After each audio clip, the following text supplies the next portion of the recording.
Hey y'all, welcome back to the party. It's me, your girl BrittReacts, and today we're going to react to Mr. Bill Burr and his take on Canada and how it is not some post-racial paradise. The immigration site to move to Canada crashed. Do you think people are going to really move to Canada? Do you think I hope so. I hope so. Here we go. There's too many people here, the rent's too high and all that. Just thin it out, give us a little negotiating thing, and then what's going to be funny up there, it's not going to be Michael Moore's Canada. What he said, oh, you keep your doors unlocked, and everybody's drinking syrup, and it's, yeah. Drinking syrup. He didn't say everyone's drinking syrup. I'm quite certain. I love these two together. You can tell they have like a genuine rapport. Bill looks great. This like dark paper denim shirt, the black Chelsea boot, the head is shinier than his bald head is shinier than ever. It's fantastic. One can assume he is referring to people who have been complaining and declaring they're leaving the country if Trump were to get elected, and he has now been elected, and saying they were going to move to Canada.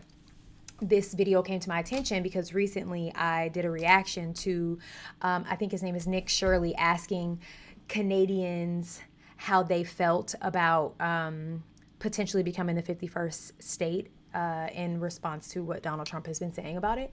And someone was like, oh, but you have to get Bill's take on why Canada isn't that great to move to. Here we are. Anybody of color that tried to make it playing hockey up there, listen to the stories they had. You'd be like, were you in Alabama? No, it was Manitoba.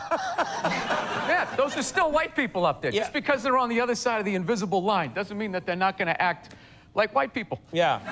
So Says you're a not white a big man. fan of Canada, is what you're saying. No, I love Canada, but I don't go up there with like this starry look in my eye, like everyone's going to be riding around on mooses. Right? It's just like these people, they're human beings. They're selfish. They're into what they want. Yeah. Yeah. You know, I don't know. Conan, I really don't, you know, I don't pay attention to things. I know. That's why I love getting your Same. take. Do you think the debates had any impact at all? We had to watch so many debates. Do you think it had any impact on the election? No, I think people already made up their mind. Like, I was dying laughing by the fourth one. I was just like, who are these people sitting there in the fourth debate going like, well, I don't know, but, well, that was a good point. But then again, there is that. It's like you knew who you were voting for. You knew. Do you agree that for the most part, people didn't need to hear, people weren't swayed, people were 10 toes down in who they thought they were voting for? I'd love to hear your answer. You knew from day one. So, Right. What about the angle? There was a lot coming from the Hillary Clinton camp that Trump is bad for children. And they had a lot of ads that said, you know, children are watching this guy oh, we all know talk. that. Oh, so this is old. Oh, so this is from the first Trump administration. Okay. Well, how much has changed? How did this age, guys? Because here I am thinking this is in reference to just a few days ago.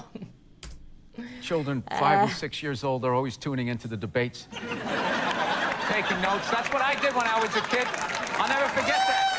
I remember Watergate like it was unbelievable. I was sitting there, I was like 3 years old, just taking it in. Yeah, I was just like, wow, this guy's going to get impeached. I can't, this is the most amazing thing that's happened in my 3-year-old life. So as a child, you were not that interested in politics, and you don't think children are in general? I don't. I know there's so much stuff that's going on. It's a really weird time. I just hope people stop yelling at each other, and there's a bunch of just crazy stuff out there. They're saying that, Just you know, let Bill racist yell white at all people of voted us for Trump. from the stage. And, you know, maybe some people did, but I just think my experience being on the road is a lot of white people like racism, like it doesn't track with them because it's not in their life. Right, right. So it's like our clothes, you know. You just, oh, can I afford this? Is anybody going to make fun of me if I wear this? You don't think about the person who like sews it together for like a month for $1, right? And wants to jump out the window, you know? What was that? So that's how people look at it. So, because I noticed, like, when I was on the road, I'd be like, yo, this guy's got people yelling the N-word out at his rallies.